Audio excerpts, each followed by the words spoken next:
घाट उतार दिया।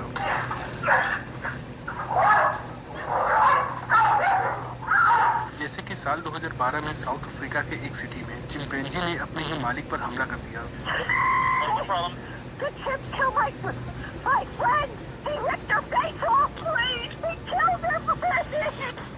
ये हमला कोई नॉर्मल हमला नहीं था, बल्कि इस चिंपैंजी ने अपने मालिक का पूरा चेहरा ही बर्बाद कर दिया और तो और अपने मालिक का हाथ भी काट दिया। वैसे तो दोस्तों, आज के इस वीडियो में हम आपको कुछ ऐसी ही घटना दिखाने जा रहे हैं। हमला कर दिया टेरी वेंस गार्नर। दोस्तों, क्या कभी आपने सुना है कि सुअर भी किसी की जान ले सकते हैं? दरअसल ये घटना है साल 2012 की, जिसने सबको चौंका कर रख दिया। दरअसल लॉस वेजन में रहने वाले 34 साल के किसान जो कि सुअरों को पालते थे, उन पर उन्हीं के सुअरों ने हमला कर दिया और उन्हें घटना के बारे में पता चला तो वहाँ के लोग चौंक गए। दरअसल टेरी वेंस गार्नर एक नॉर्मल से किसान थे जो अपने बाड़े में कई सारे सुअरों को पालते थे। जब एक दिन ये सुअरों को खाना देने के लिए सुअरों के बाड़े में जाते हैं और फिर उसके बाद वो वहाँ से कभी वापस नहीं आते हैं। जिसके बाद जब इनके परिवार वाले इन्हें ढूंढने के लिए जमीन पर पड़ी हुई थी और सभी, जिसके बाद उनके परिवार वालों ने ये सभी जानकारी पुलिस को दी, जब पुलिस, जिस वजह से वो बाड़े में ही गिर गए। और फिर उसके बाद सुअरों की जो प्रवृत्ति होती है सफाई करना, उन्होंने ये कार्य शुरू कर दिया होगा। इसके अलावा पुलिस ने एक और बात बताई कि शायद हो सकता है कि जब वो बाड़े में पिग्स को देखने गए तो किसी पिग ने उन्हें तेजी से धक्का दे दिया हो,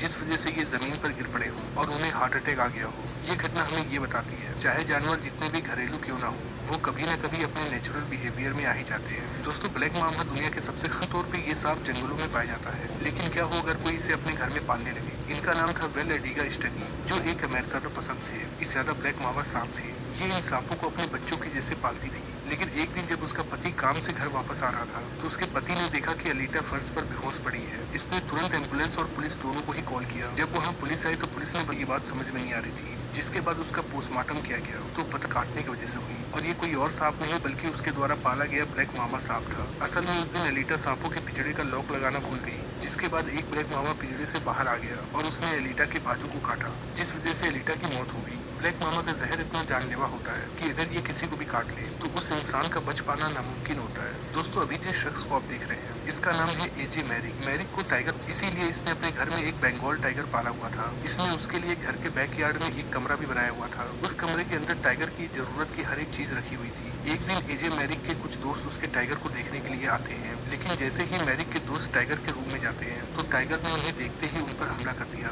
मैरिक ने अपनी कोशिश की, लेकिन अपने पंजों से जख्मी किया और फिर वो उसके ऊपर बैठकर उसके गर्दन को अपने दांतों से काटने लगा। इससे पहले कि पुलिस आकर मैरिक की जान बचा पाती, मैरिक की मौत हो जाती है। दोस्तों, बिल्लियों के बारे में कहा जाता है कि बिल्लियां बहुत ही मासूम होती हैं, इसीलिए हमें से बहुत सारे लोग बिल्लियों को पालते हैं। लेकिन आज हम आपको एक ऐसे इंसिडेंट के बारे में बताने जा रहे हैं जिसके बारे में जानने के बाद आपको पता चल जाएगा कि बिल्लियां कितनी खतरनाक होती हैं। दरअसल ये घटना है इंग्लैंड की, जब